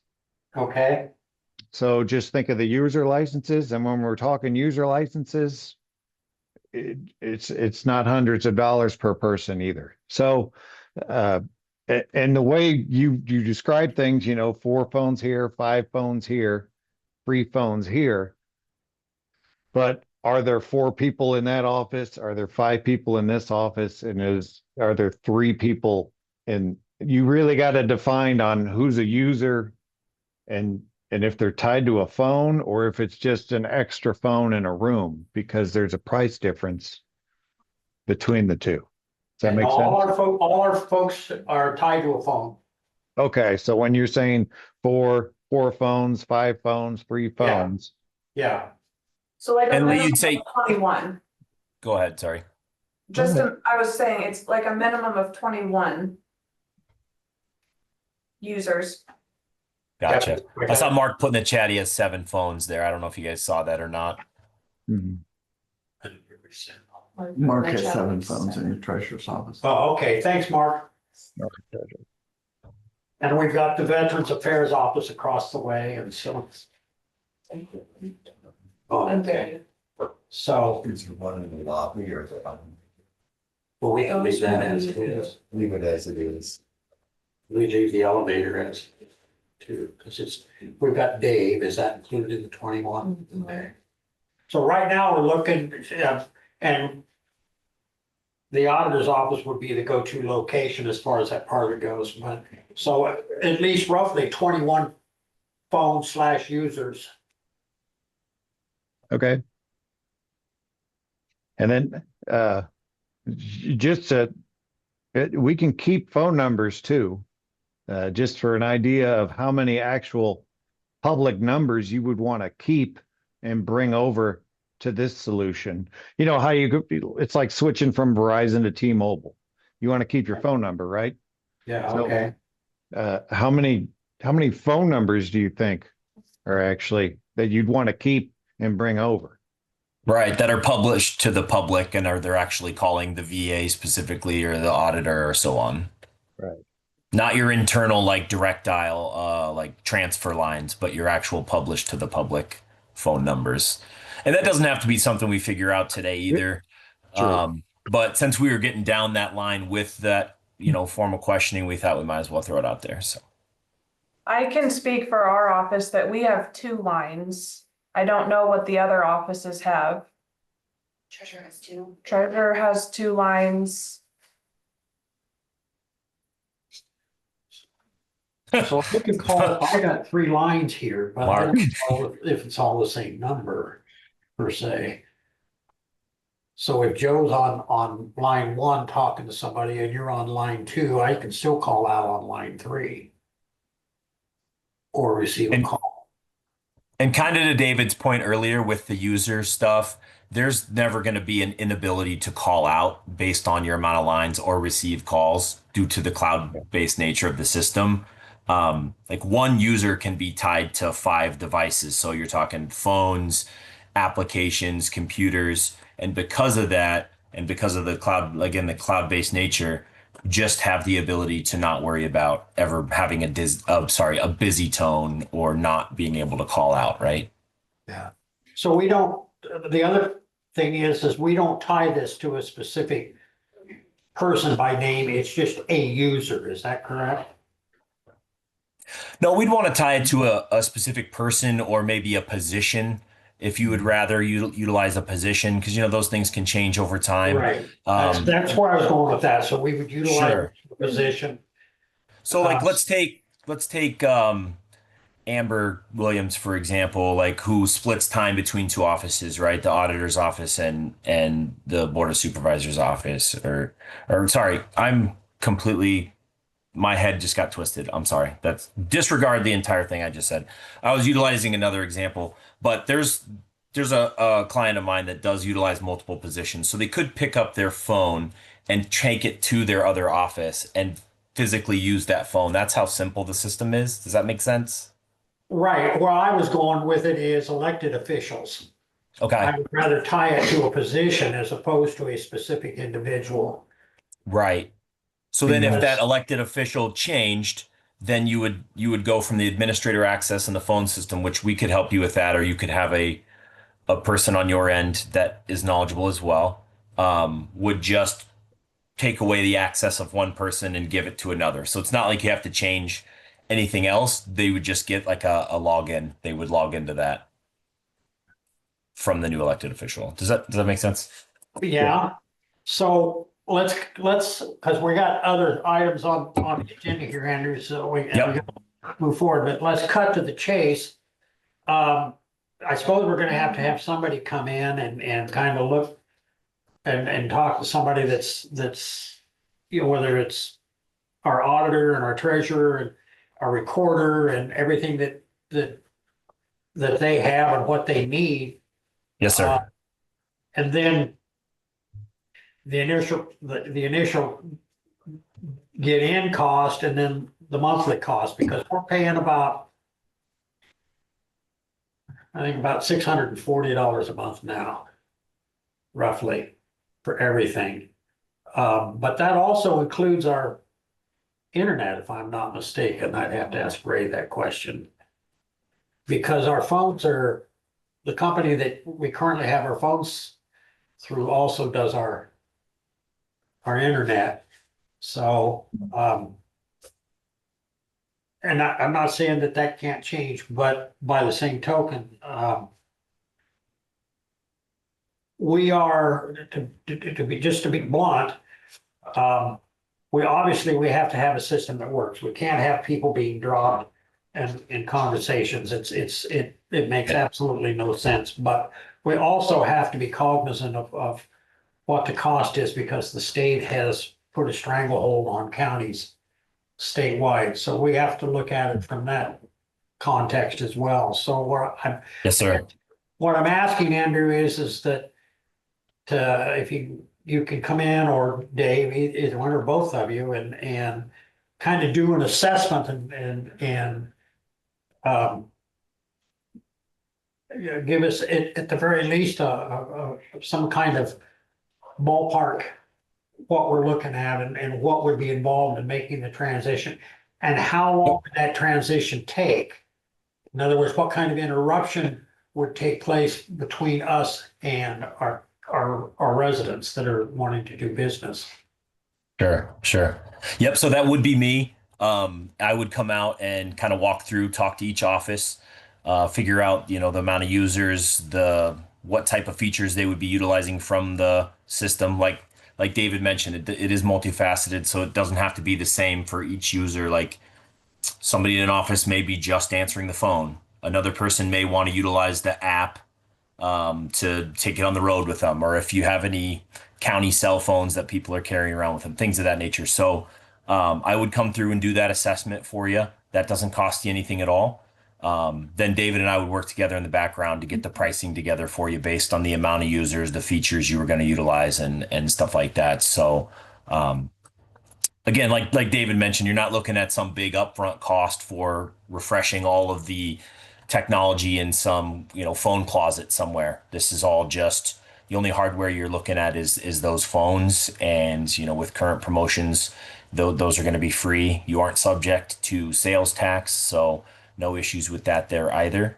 So this could potentially be something that's really, really good for you financially and usability standpoint, but we'll find out more after I can do that assessment, and I can do that as early as next week, depending on what your timeline is for looking at this. Well, Abby's got an election coming up. Okay. What I guess I would do is I would ask you to call Christie at the auditor's office at 472-2840. Well, you know where the auditor's office is, and have Yes, a sir. conversation and then talking to the other offices, the other elected officials, because, for example, Mark Myers in the treasurer's office, he may have needs that are different than what the auditor's office is. I don't know how their phone systems work, what they're tied into. We're pretty Yep. generic in this office. It's just basically, and most of us probably use our cell phones more than we use the office phone, other than messages that we receive in. So, Yeah. but the others probably have some, I don't know whether they have unique needs as opposed to, that would be up for you guys to determine. Sure. Was there anything else you wanted to see specifically about the system and what its capabilities are prior to that? Otherwise, I will certainly do a thorough needs analysis with It each sounds to office. me like it's got all kinds of capabilities that we don't have now, as far as that part of it goes. Hey Lee, I think we wanted to look into see if we can use it for this. If we could use it like this too. Oh, yeah, Christie brought up, is it something that we can use in our Zoom format? It can tie in with Teams, but there is not a Zoom for it. It actually comes with its own. If you go with the Elevate platform, it actually has a meeting platform built into it. That is similar to Zoom, but I know Zoom is used with a lot of courts. I've run into that a lot. Where I'm at with that, and I mean, I'm way out in left field here, I'm sure, but for example, so I've got multiple individuals that are online right now or on Zoom. We send out an agenda and it has the Zoom link on it, but can we send out an agenda that has a different kind of link on it or whatever, and folks can call in or get on this just like they do now? Yes. Yeah, you could do that because I know Zoom's another cost. So this is just built in to it, and with the pro license, up to 100 people can join. This is what this is here, the pro license. It's got the meetings and everything. Everybody, you can get up to about 100 people into this room. And again, you just have the URL link right over here that you can see, send via email. We're not looking at your screen anymore, David. Oh, yeah. My bad. I'm so used to sharing out everything all the I time. saw it perfectly, so it's okay, David. Oh, good. Yes. I was so well on describing it. Anyway, there it is with the meetings button right here. You can sync your calendar with it, whatever you needed to. The URLs over here, you can send via email. People can join by phone with a PIN number if they needed to. You can record these meetings. you can transcribe these meetings. So when you go back, it'll actually be transcribed. It reads like a playlist. So it'd say Andrew said this, David said this, with a little search menu on the top. You can actually search for keywords and it will jump to that part in the meeting and in the transcript as well. So very easy to get around. There's a part for notes, of course, chat has all the icons, things like that. But this would cut the cost if you were fine to just move over to this platform instead of Zoom, then that would cut you. You could figure that in as cost wise because I know Zoom's a cost. So Can we upload this? We upload these meetings after they get recorded to YouTube? if you wanted, yeah, you can do whatever you want. Yeah, you can download them and then do whatever you would want to do with them. They're your We've got a- meetings. We've got a pad here that she has that controls things like, so that you can share and stuff. Would we still be able to use this pad, or would we do something different? I assume the pad is just controlling the smart TV or something that you've got there. I don't Yes. think it's Zoom specific, right? Yeah, you'd be Right. fine. Okay. Yeah. Yep. And with So the Andrew, teams, oh, go ahead. I was gonna say, so Andrew, if you and Dave or you wanna come in and make that assessment, the analogy and all of that. Cause we could talk for hours on this, but the reality Absolutely. is that the people that are actually going to be the primary users are not the board of supervisors. It's gonna be all of our other elected officials and the folks that make the courthouse run and the county run and the engineer, and I don't know how many phones you've got, Dwayne, but Melissa and you and Thomas. Well, we've got 5 or 6 in the office. I don't know how many lines we have coming. Yeah. Plus So, we've got a couple over at the shop. yeah, so we'll have to make those assessments as well. So Sure. there's quite a bit here. So if you Yep. you Yep. want to come in and take that ball and run with it, I would appreciate it. I absolutely will, and I'll start with Christy, and we'll kind of get everybody involved from there, Lee. But to that point, and then we'll let you go. Would each office be responsible for like having their own bill then, or would it be a county as a whole and then divvied out, or how would you guys manage that phone system? Well, I'm sure the supervisors would be happy to pick up the tab because of the safety. I thought Dwayne might say that. Well, I think for us, it would, I don't know how we budget that now. Believe it's divvied out. And we pay our own. phone Okay. phone and internet. So, yeah, we probably would have it set up the same way as it is now, where it's budgeted for in each individual department. I don't know, would we bring public health in on that, or they have their own? I know, we have to see what they've got too, so. Sure. It's, I don't imagine. I don't, you guys have got multiple locations, you've got, Gordon Flesh does and stuff. I was in the industry 100 years ago, back when they were all liquid machines, the treated paper, but anyway, the point I'm making is that all of them, you operate in multiple locations and Right. use it, so it should be. When I say pretty simple, I don't mean it in a derogatory sense, but I mean, it would be easier for you to figure out, Andrew, than it ever will be for me, so. Right. No, I just trying to gain some preferences from you for, just ground to stand on there. But you wouldn't be the first and wouldn't be the only county that we work with this. So certainly have some rails to run on there. And like I said, I'll set something up for next week to begin those conversations. I just wanted to make sure that something didn't need to happen tomorrow. So No, All right. we're flexible in that regard. So, all right. Sounds All good. right. Well, conversations to continue. I appreciate your time letting us jump in on your meeting like this. We'll let you get back to business. thank Can I you, have sir. host back, please? One more time. Can I have host back, please? David? Oh, yeah. David, you're going to have to return the hosting capabilities there, sounds like. All right. Oh, where do I do that? I don't know. I've never done that on the desktop side. Oh, if I would leave, wouldn't it bounce back to somebody?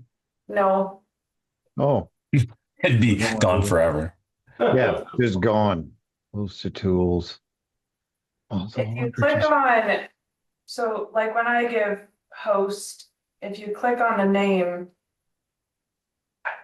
it gives the option to give host back.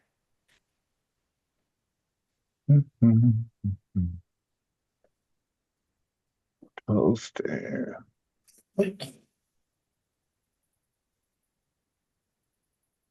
Which one should I pick? Jefferson County Supervisors. That's it.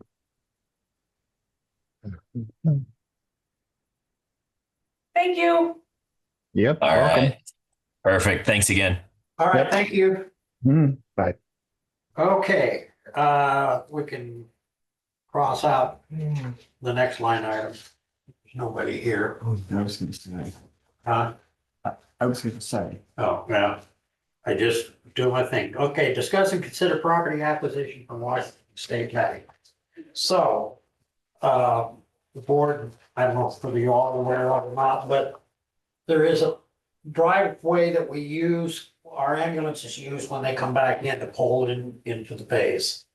That particular driveway actually belongs to Washington State Bank. When that was originally built, they had an agreement with First National Bank, and First National Bank was required to maintain and repair that particular piece of concrete. So, long story short, that obviously went away when First National Bank went away. The county can't put money into private land. So had a conversation, Josh initiated the conversation, and then I followed up with Michael Greiner from Washington State Bank, and the bank is willing to give us that piece of ground.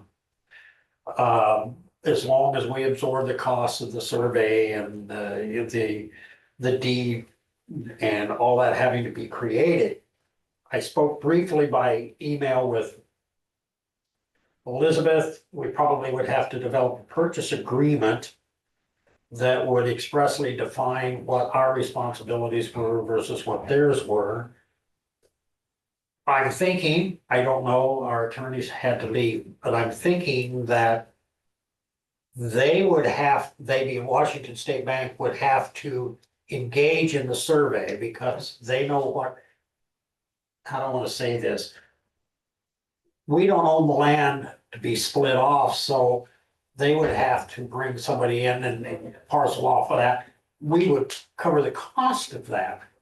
But I'm not sure we can authorize somebody to come in and split up somebody else's property.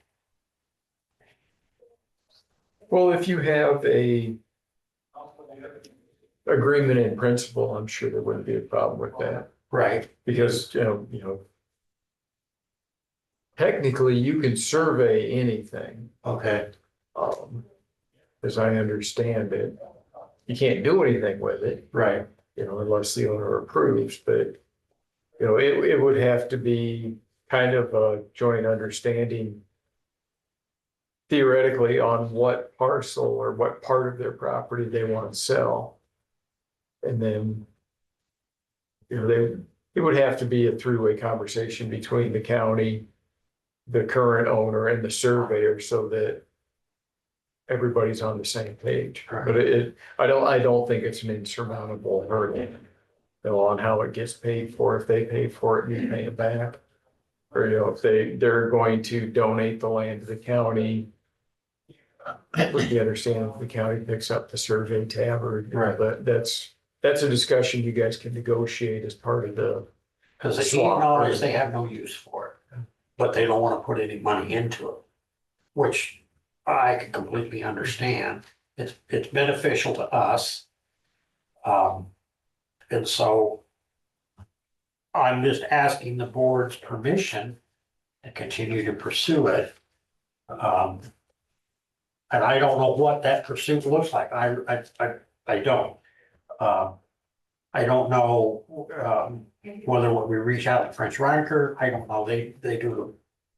You could, Well, I was just thinking because, the city has their requirements for property transfers, just Right. like we do, so the zoning shouldn't be an issue, it all should be zone commercial, it's just a matter of how they handle swaps of parts of Yeah, I could existing reach lots, or out if to it's, an existing easement, that might make it easier, but that would be a question for a Jason Hall possibly.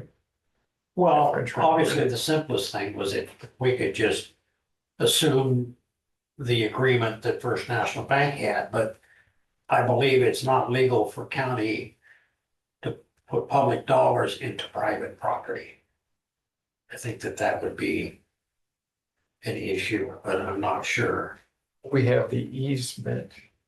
There's not really an easement, there was an agreement for maintenance and upkeep. I don't know, I'd have to, I have a copy. of the Again, that agreement, would the be a good agreement question for somewhere. Jason at French River. And see, it turned out to be, Abby, anyway, Washington State Bank didn't want it, they didn't realize they owned it. And there was a mistake when First National Bank moved in there, they thought they bought it. Mhm. And it turned out We addendum to that. that they didn't, that the property line or the property, so it was a convoluted thing. So Washington State Bank said, hey, Susie, we'll just let you use it, you do your thing, but maintenance and upkeep is your responsibility. And First National Bank said, hey, yeah, no problem. We go along with that. And I don't know, they parked back there, they did whatever they did, but it's in pretty bad shape, and with those heavy rigs going over it, it's only getting worse, it's not getting better, and so. I don't know I have no clue what I'm supposed to do here in terms of how to accomplish it. The main thing was I didn't want to have to buy the land and then Turn around and repair it. and all this other stuff too, so. And they're willing to donate, they don't need it, they're willing to just surgically remove it. I just gotta figure out how to get that done. So you want a motion for you to pursue this? Well, I want a motion that the Board of Supervisors, Point you in charge of that's negotiating? not necessarily what I had in mind, but Well, my point is I think the Board of Supervisors has to agree that they want to acquire that property. I just put that in the form of a motion. Yeah, right? Oh, yeah. And then, to jump through whatever hoops we need to jump through to make that happen. I just don't know what those hoops look like. Mindy does, she's gonna handle it for me. So the motion is what?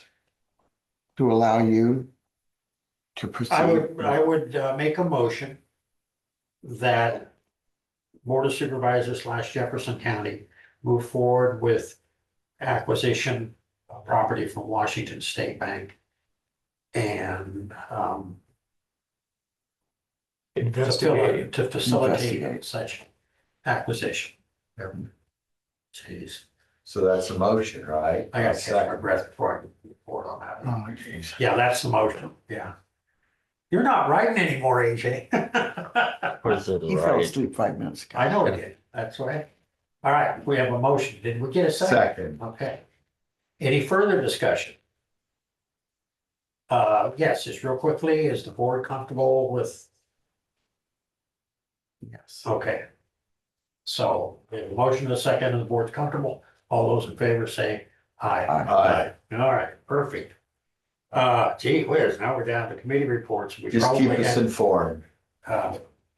if anybody has any questions about the one item that we're not moving forward on, feel free to ask me afterwards and I'll let you know. Thanks, Dwayne. Bye, Dwayne. Thanks, Dwayne.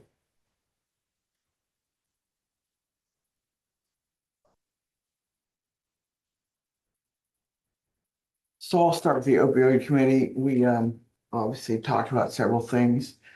One being the teacher night on the 10th of September. Yeah, we discussed me coming here and put it on the agenda to ask you guys for $1,000 to do that. And from the committee, I appreciate this and thank you very much for that. I will bring you up to snuff. Where's my paper, Andy? Oh, that's fine, right here. Right now, the current balance is $262,549.09. We just got a little over $20,000 check from the opioid thing, so that continues to pile up. I know, and again, one of the things we did talk about was doing something substantial with this money. Of course, we did talk about the Strengthening Iowa thing, which families, which we're going to do through the two folks at the high school and the two folks at Extension. And that has worked out really well. We got Bethany on Zoom and she talked about her experience out there with the trailer. They're all quite excited about it. The biggest thing is when let's say we pick Abby and Abby brings her 12-year-old son to this thing and they get involved. Abby also has a 6-year-old at home. So the 6-year-old is going to get some of that rub off from that because the parents will obviously be more aware of how they should approach the kids and stuff. So that's kind of a good thing to strengthen out families. But the big thing we talked about, a suggestion, making a sober living space with part of the Jackson Street apartments. And that's just throwing it out there. We can talk about that sometime. What is that? Sober living would be where, let's say this young lady over here has been in a correctional facility. She's gotten out. She's going to need help finding a job. Somebody from there could help her do that. She's going to find, maybe help her how to get food stamps, get other supports that she needs. The big thing is you can stay here for a month or two till you get or maybe more to get your feet on the ground. There'll be, I don't know if you'd involve Optime. It's all in the really birthing process here. But it's just an idea, maybe something to do with that building, something that would help people. Let's say this young lady, Christy, somebody helps her find a job, she can get on her feet and the rent would be low until she did. But obviously somebody would be coming in and making sure she was still staying on that path. It's just really an infantile. I think one of the players we'd have to bring into this would be Iowa Finance. I know that. But like I said, it was just an idea because as Elizabeth was the one that started the thought process. Let's do something big. Let's just don't nickel and dime this money. Let's do something big. No, I think it's, as far as that part of it goes, I'm just not. I think it would meet the sort of looking for. The criteria. Well, yeah, because it has to be, Yeah. falls under the low income guidelines and all of that stuff. And Yeah. obviously we have mental health clients that reside there, but we have other clients now that reside there that aren't in the mental health And I system. think the thought was if those folks could remain in one building, we would have another building for that sober living process. Of course, there'd be all kinds of things like if you. Of course, right now we're fully occupied. Correct. I know, but it's just a thought. No, I think it's, because I know they went a long time with the sign out there in the yard I know, looking for. right. So, It's just a thought. I wanted you to know about it. Because if it was needed and if it was available and if we could work it out, it might be kind of a nice thing to do. Let's say we've got a homeless person that lives out here underneath a tree or over in one of the storage facilities. Maybe if they get a job, maybe, I don't know, just a thought. yeah, no, I mean, I think Yeah. it's a conversation worth having. I just, unfortunately for Jackson Point, Mhm. There's a lot to it, isn't there? A it lot of it things is a there. convoluted hiccup Yeah. Mess. to make it, Yeah, to say it nicely. yeah. So, Yeah. And the unintended consequences, we got a great idea mhm. for use that may open so many cans of worms and we just don't know yet because of the convolutedness of the situation. Yeah, yeah. Upon talking to several people that I know that have worked in places like this, they had all these other questions. Well, would you involve this organization? Would you? So then it's like, We could just get somebody to take over the facility. Then we could do all of those things, because they would be a pickle pain. and we could help with that, Yeah, maybe. yeah. But We could just get Iowa Finance Authority to say, yes. we'll Yeah. give But, we'd be in a situation, we don't have to touch this money. It can just sit there and accumulate, Right. which I think we've gotten about 26,000 so far in the past few weeks. So how long does this go on? Do we know? It goes on forever, Oh, really? as long as we still getting the checks. We can't spend for anything else, including the interest. The interest stays attached to the How about if you opioid. buy me a motor home, why don't we put a wrap on the motor home that says funded but no? No, wait a minute, maybe opioid poster child. Yeah, exactly. Okay, I mean. Okay, I am just kidding No. about that. No, okay. I just thought I'd ask, I don't need the whole 50,000 would do. what Lord, we wouldn't need that to buy a do. nice motor home? Yeah, well, yes, it is what it is, right? And it doesn't have a fireplace, so it doesn't have all the frills, okay? So I have one more thing to report. I was at a horse show this weekend. Were you? My little 6-year-old niece is now leading the country in her age group. Sweet. Good for her. Now, does that mean now she can get a horse? She got a horse. Oh, okay. And it's like she's in lead line, so they've got to hold this rope on the horse to make sure it doesn't get away with her. And the leader has to run as fast as the horse does. And How fast can you run? I don't do it. It's Barb. Oh, And the little person said to Barb yesterday, Barb, remember, slow and easy runs a race. It's like, Yeah. these kids are more intelligent than we are. Anyway, that was my sideline for the day. I'd fall off. So, Joe, Tuesday I attended, at Central Park, the Main Street announcement for Main Street, Iowa, which was part of the chamber's doing, and Mindy was there to accept, correct? Just then, see. You did good, you did good, so. Wednesday evening, I went over to the chamber office and it was a mix and mingle with the chamber members. It's drinks with the director. Drinks with the director. Is what it's called. I had a RAC meeting at noon on Wednesday. Thursday evening, I went out to the Walton Lake people's meeting out there about the restoration of the lake and stuff, just kind of a preliminary, trying to get things figured out. That's all I had. I had a Rust Board meeting, that's pretty straightforward, not a whole lot going on other than, was a couple of things that kind of coincidental, I guess, but we were having trouble with our pump truck with the DEF system. How familiar you are with that, but when the DEF system doesn't work properly, it more or less shuts the diesel engine down 5 miles an hour, or 30 miles an hour if you're lucky. Excuse me, we spent $5,600 to fix it, and got 500 miles out of it, and it shut down again. So we're having the system removed and having the truck reprogrammed, and in the meantime, over the week of the state fair, it was announced up at the state fair by federal officials that they're removing that requirement. So we won't get penalized for taking the DEF system out of the truck. I thought, why they stopped short, why don't we do the catalytic converters while we're at it? But then, anyway, it is what it is. So that's what I had. Mindy, you dropped off some stuff here. Do you want to talk about it? Yeah, so there's upcoming chamber events. It is chamber season. We are getting ready to fall into 1,000 events.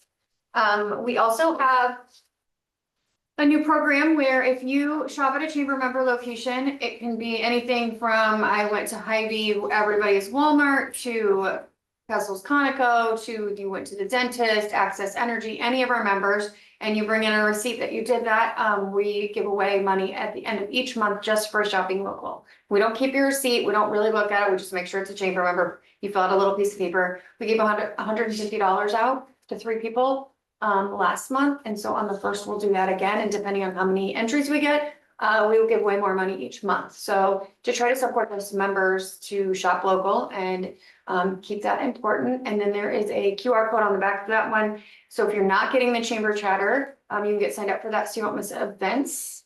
But that way you don't miss events. Since you are chamber members, you can come to those events. Any of those after hours are a great way to get to know about new stuff and new members, and maybe go into a business that you wouldn't traditionally go into. And the ribbon cuttings are on there, and those are also open to the public. So lots of things happening for us.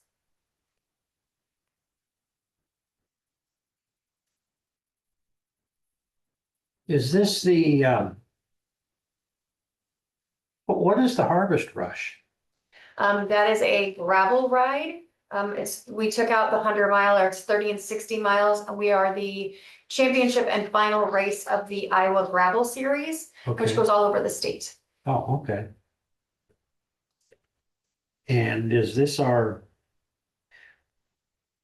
last Barnyard Bash? Oh, no, that will never go away. Okay, well, I'd heard something. I don't know what it was. I don't remember now. No, that'll never go away. That's a Okay. really big event, very well sponsored and participated. It's much like Christmas, it's our way of giving back to the community. A lot of time people who live within the city don't go to a farm, so this is your opportunity to come pet a cow, ride a horse-drawn wagon. The cattlemen and the pork producers are there. We've got 2 bounce houses. We're gonna break 2 piñatas. The lemonade shakeups this year will be done by the Girl Scouts, and so all the funds go to them. Lots of things, there's a barrel train, so many things. We Well, had 1,000 people come last year. I'd say, I always enjoy it, but I don't know, maybe it was something else and that's why I asked the Oh, dumb yeah. question, but you know. No, there are some events I'd like to kill. That's not one of them. And grateful to the city and to Sean Morrissey for working out a way to keep control of Keep it. them Yeah, blind. so. Any other public comments? AJ? Aye. Hi.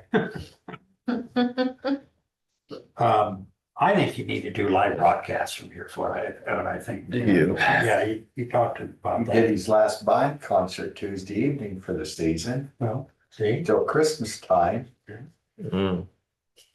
so I would entertain a motion, or I will make a motion, let's just do it that way, to allow claims and approve reports in the amount of $189,202.61. We spent a lot of money while Abby was gone. I second that. Discussion. Hearing none. All those in favor say aye. Aye.